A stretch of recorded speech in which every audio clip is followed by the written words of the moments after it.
आप सभी लोग जानते हैं कि 9 अक्टूबर 2024 यानी बुधवार के दिन नवरात्रि की षष्ठी तिथि पड़ रही है दोस्तों। और यह वह बुधवार है जो नवरात्रि महीने में पड़ने वाला सबसे बड़ा बुधवार षष्ठी तिथि है, क्योंकि यह नवरात्रि महीने में पड़ रहा है। और आप सभी लोग जानते हैं कि नवरात्रि का महीना न 3 अक्टूबर से शुरू होकर 11 अक्टूबर तक चलेगा। गुरु जी ने कहा कि इस नवरात्रि महीने का अपना एक अलग महत्व होता है। नवरात्रि महीने में आपके मां दुर्गा इस धरती पर आते हैं, और अगर हम उनको प्रसन्न करने के लिए कोई भी उपाय करते हैं तो वह आपसे प्रसन्न हो जाते हैं। तो दोस्तों, इस बुधवार के दिन आपको यह उपाय अवश्य ही करना चाहिए। और दोस्तों, आप सभी लोग जानते हो, नवरात्रि महीने बुधवार का अगर सबसे बड़ा कोई उपाय है तो वह एक चुटकी हल्दी वाला उपाय है। तो दोस्तों, इस नवरात्रि महीने बुधवार के दिन आप लोगों को इस एक चुटकी हल्दी वाला उपाय को जरूर करना है।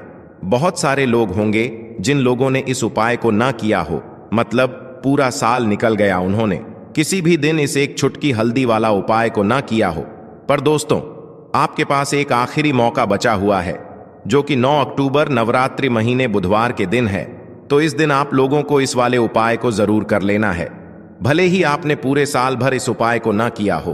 नवरात्रि महीने बुधवार के दिन अगर इस वाले उपाय को कर लिया तो आपको इस उपाय को करने का वह फल मिलेगा जिसकी आपने कभी कल्पना भी नहीं करी होगी। इसीलिए आप लोग इस वाले उपाय को एक बार जरूर कर लेना, ताकि आप लोगों के हाथ से यह मौका ना जा सके और आपको इस उपाय को करने का फल मिल सके। दोस्तों, यह उपाय पंडित जी ने अपनी अभी की ही शिव महापुराण की कथा में बताया है, जिस उपाय को आज हम आपको बहुत अच्छे से समझाने वाले हैं। इस वीडियो को देखने के बाद इस उपाय को समझने के लिए आपको कोई और वीडियो को देखने की जरूरत नहीं पड़ेगी।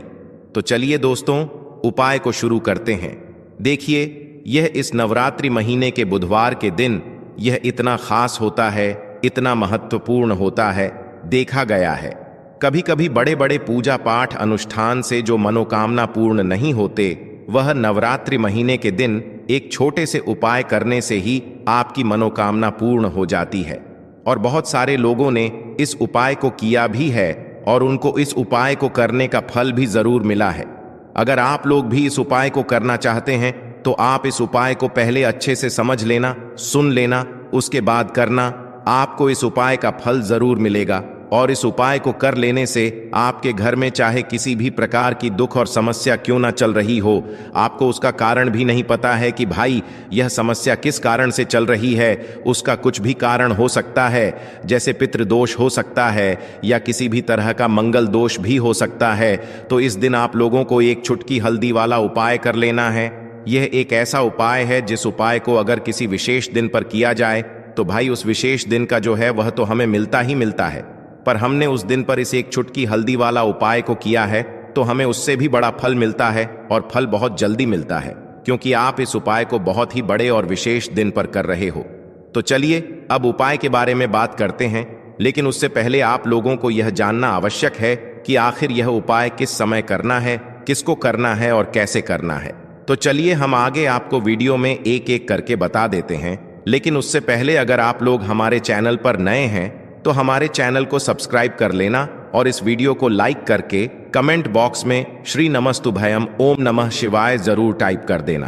तो दोस्तों, इस एक चुटकी हल्दी वाला उपाय को हमें इस नवरात्रि महीने के बुधवार के दिन कैसे करना है, किसको करना है, किस समय करना है और कहां पर करना है, ये सारे सवालों के जवाब आपको इस वीडियो में मिल जाएंगे। और जो यह वीडियो देखेगा भाई, उसको एक चुटकी हल्दी वाला उपाय जरूर करना चाहिए, क्योंकि इस दिन काला तिल का भी बहुत ही बड़ा और विशेष महत्व होता है। और जब बात आ जाए एक चुटकी हल्दी वाला उपाय की, तो यह सोने पर सुहागा वाली बात हो जाती है, और यह एक बहुत ही बड़ा उपाय हो जाता है इस नवरात्रि महीने के बुधवार का। तो अब दोस्तों, इस एक चुटकी हल्दी वाला उपाय को आखिर करना किसको है, सबसे पहले हम लोग वह बात जान लेते हैं। तो देखो, घर की जो बड़ी माताएं बहनें होती हैं, उन माताओं बहनों में से कोई भी एक बड़ी माता बहन इस वाले उपाय को कर सकती है। और दोस्तों, अगर आप चाहे तो अपने घर में से सभी सदस्यों को भी इस उपाय को करवा सकते हैं। अगर किसी व्यक्ति की खुद की कोई मनोकामना है, खुद की कोई दुख और परेशानी है जो कि वह अपने लिए ही करना चाहता है, इस वाले उपाय को तो वह खुद अपने लिए भी कर सकता है। बाकी अगर कोई घर में से ऐसा है जो कि अपने पूरे घर परिवार की सुख और शांति के लिए यह वाला उपाय करना चाहता है, तो भाई वह भी कर सकता है, उसमें भी कोई दिक्कत वाली बात नहीं है। कहने का मतलब यह है कि इस उपाय को हर एक सदस्य भी कर सकता है और पूरे घर परिवार के सदस्य के लिए घर की बड़ी माताओं बहनों में से कोई एक माता बहन भी कर सकती है। माताएं बहनें अगर घर में उपस्थित ना हो या वह यह वाला उपाय ना कर पा रही हो, तो फिर घर का कोई बड़ा सदस्य भी इस एक चुटकी हल्दी वाला उपाय को कर सकता है। चाहे फिर वह पुरुष ही क्यों ना हो, उसमें कोई भी दिक्कत वाली बात नहीं है। उसके बाद में दोस्तों जो अगला प्रश्न निकल कर आता है वह यह आता है इस उपाय को लेकर कि आखिर इस उपाय को हमें किस समय करना है, सुबह के समय करना है कि शाम के समय करना है। तो देखो, इस वाले उपाय को आप लोग सुबह के समय भी कर सकते हो और शाम के समय प्रदोष काल में भी कर सकते हो। अब अगर आप पूछो कि भाई साहब सबसे उत्तम समय कौन सा रहेगा इस दो छुटकी काला उपाय को करने का, तो हम आपसे बस यही कहेंगे कि इस उपाय को आप सुबह के समय करेंगे तो ज्यादा बेहतर होगा। बाकी अगर शाम के समय भी करेंगे तो भी अच्छा होगा, उसमें कोई भी दिक्कत वाली बात नहीं है। तो अब दोस्तों जो अगली सबसे बड़ी और महत्वपूर्ण बात आती है वह यह आती है कि सुबह अगर हम उपाय को करेंगे तो हमें कितने बजे से ले कितने बजे तक के बीच में करना है, और शाम के समय प्रदोष काल में करेंगे तो हमें कितने बजे से लेकर कितने बजे के बीच में करना है। तो देखो, सुबह जितनी जल्दी हो सके आप उपाय को करने की कोशिश करना। बाकी अगर किसी कारणवश लेट भी हो जाओ, थोड़ी देर भी हो जाए, तो 10 या 11 बजे तक भी आप उपाय कर लेना, पर 12 बजे से ज्यादा देर ही ना हो, ठीक है? इस बात का ध्यान रखना। उसके बाद में दोस्तों अगर शाम के समय प्रदोष काल की बात करें, प्रदोष काल का जो समय है होता है वह शाम के 6 बजे से शुरू हो जाता है। मतलब शाम के 6 बजे से लेकर 7 बजे के बीच बीच का जो समय होता है यह समय प्रदोष काल का समय होता है। इस उपाय को 7 बजे या 8 बजे के बीच में भी कर सकते हो। मतलब शाम के 6 बजे से रात 8 बजे के बीच में आप कभी भी इस वाले उपाय को कर सकते हो, उसमें कोई भी दिक्कत वाली बात नहीं है दोस्तों। अब देखिए, अगर किसी व्यक्ति से नाराज हो जाएं, किसी घर से नाराज हो जाएं, तो होता क्या है कि घर में धन से जुड़ी समस्याएं आने लगती हैं। पैसे को लेकर उस घर के लोग बहुत परेशान रहते हैं जहां पितृ नाराज हो। इसीलिए हमेशा अपने पितरों को आपको प्रसन्न रखना है, जिससे कि पितरों की आत्मा को शांति मिले और वह हमेशा आपको आशीर्वाद दें। अब यह जो नवरात्रि के दिन होते हैं, इन दिनों में जब आप यह उपाय करेंगे जो हम आपको बताने वाले हैं, गौ माता से जुड़ा हुआ उपाय है। देखिए, गौ माता के अंदर हमारे पितरों का ही वास माना जाता है।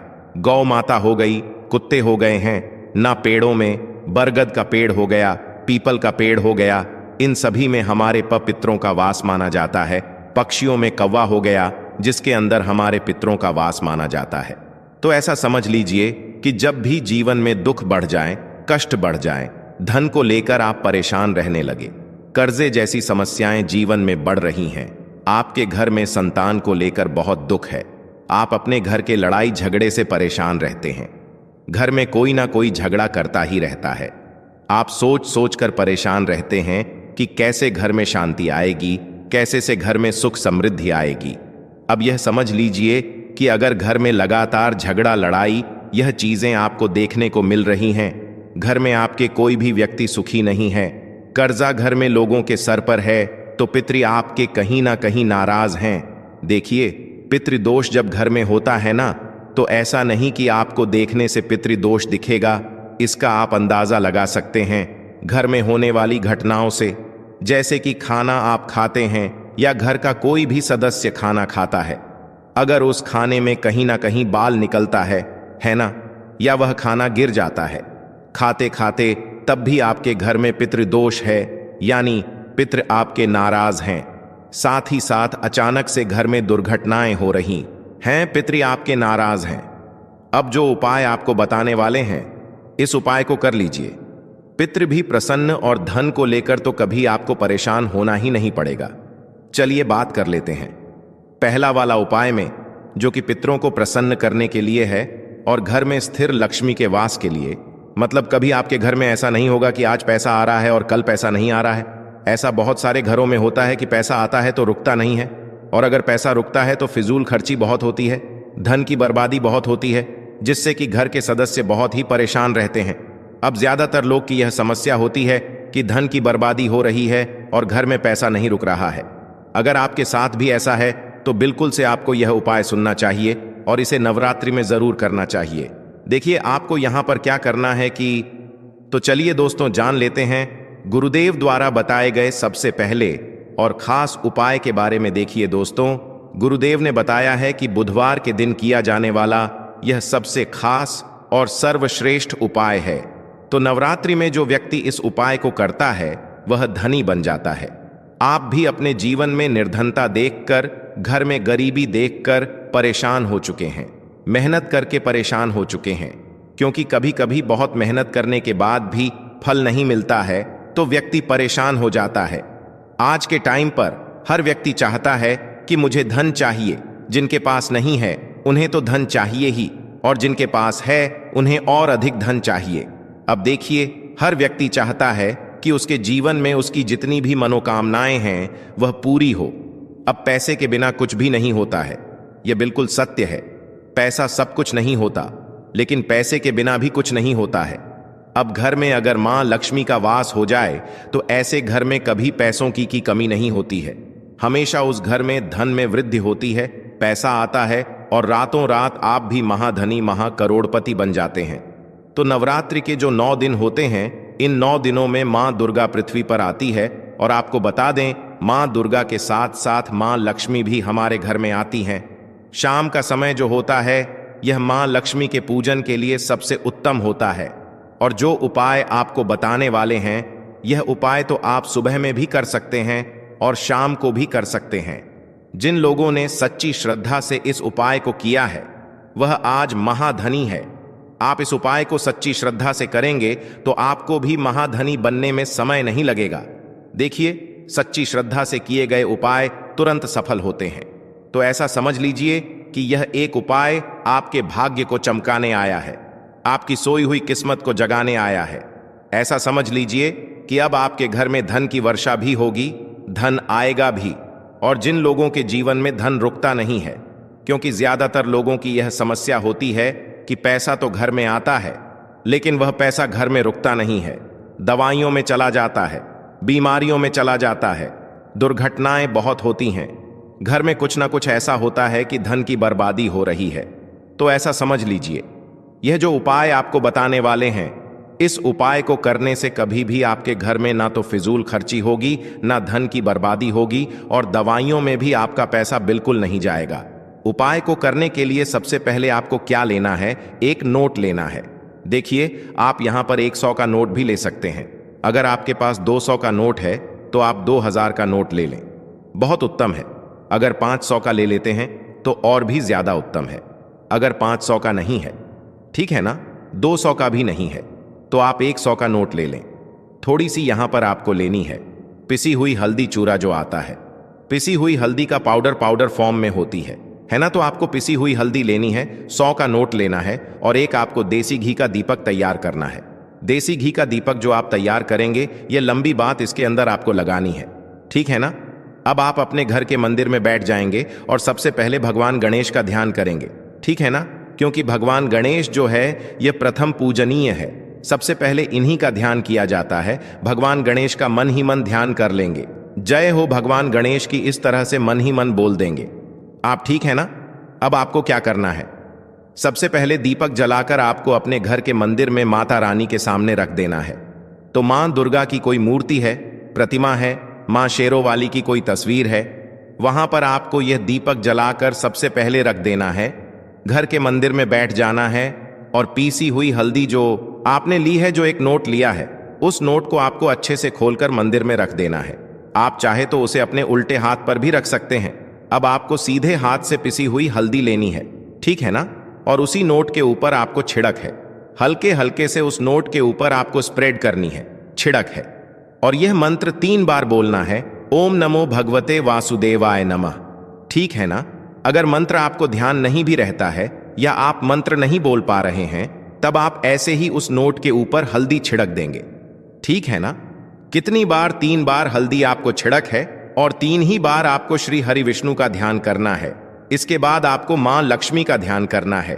अगर आप यह शब्द ध्यान रख लेते हैं, यह मंत्र बोल लेते हैं, श्रीम श्रीम श्रीम आपको 7 बार बोलना है। अगर आप नहीं बोल पा रहे हैं, नहीं ध्यान रहता है, तो ऐसे ही जय महालक्ष्मी 7 बार बोल दीजिए। इसके बाद उस नोट को गोल गोल कर देना है, ठीक है ना, रोल बना देना है एक छोटा सा, और इसको कलाब से आपको बांध देना है। कलाब के अंदर 3 गांठें लगा देनी है। कलाब से इस नोट को बांध देना है और इस नोट को आपके घर के मंदिर में रख देना है, ठीक है। नवरात्रि में किसी भी दिन आपको इस नोट को अपने घर के मंदिर में रख देना है और इसको नवरात्रि की अष्टमी नवमी तक ऐसे ही रखा रहने देंगे। अब जब आप अपने घर में कन्याओं को भोजन करा देंगे, घर में कराते हैं या मंदिर में जाकर आप कन्याओं को कुछ खिलाते हैं, ठीक है ना, जब उनको भोजन करा लेंगे, अष्टमी नवमी हो जाएगी। उसके बाद आपको क्या करना है, इस नोट को उठाना है और अपने पर्स में रख लेना है या फिर अपनी तिजोरी में रख देना है।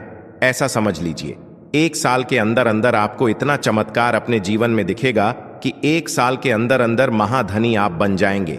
इस नोट में जो आपने हल्दी डाली है, यह अभिमंत्रित है। इसमें श्री हरि विष्णु का आशीर्वाद भी है, माँ लक्ष्मी का आशीर्वाद भी है, माँ लक्ष्मी का होती हैं। जहां श्री हरि विष्णु होते हैं, श्री हरि विष्णु को हल्दी बहुत प्रिय है और हल्दी के बिना उनकी पूजा भी अधूरी होती है। इसी के साथ आप सभी जानते हैं कि जब भी हम कोई शुभ काम करते हैं, शादी विवाह गृह प्रवेश, सबसे पहले हम उसमें हल्दी लेते हैं, क्योंकि हल्दी जो होती है, यह धन को, सुख को, समृद्धि को खींचने का काम करती है और जितनी भी बुरी शक्तियां होती हैं, नेगेटिव एनर्जी होती है ना, इन सारी चीजों को दूर रखती है। इसीलिए आपके पैसे को कभी नजर लगेगी नहीं, नजर लगी होगी तो दूर हो जाएगी। अगर आपका पैसा ऐसा है कि किसी वजह से घर में नहीं आ रहा था, वह जितने भी कारण होंगे ना, जिसकी वजह से आपके जीवन में दुख है, सारे के सारे दूर हो जाएंगे और आप 1 साल के अंदर अंदर महाधनी बन जाएंगे। तो इस उपाय को इस बार नवरात्रि में करिए। आप इसे चैत्र नवरात्रि में भी कर सकते हैं। शारदीय नवरात्रि तो बहुत बड़े होते हैं, इसमें भी कर सकते हैं। ऐसा समझ लीजिए, इतना चमत्कार जीवन में होगा कि आपके पास आपका जो बैंक बैलेंस है, आपकी जो तिजोरी है, वह धन से भरती चली जाएगी। बैंक बैलेंस बढ़ता चला जाएगा और आप अपने जीवन में इतना धन प्राप्त कर लेंगे कि उसे संभालना मुश्किल होगा। नवरात्रि के दिन जो होते हैं, इन दिनों में जो व्यक्ति इस उपाय को सच्ची श्रद्धा से कर लेता है, उसके पास धन का भंडार लग जाता है। उसकी तिजोरी हमेशा धन से भरी रहती है। तो जरूर करें इस उपाय को।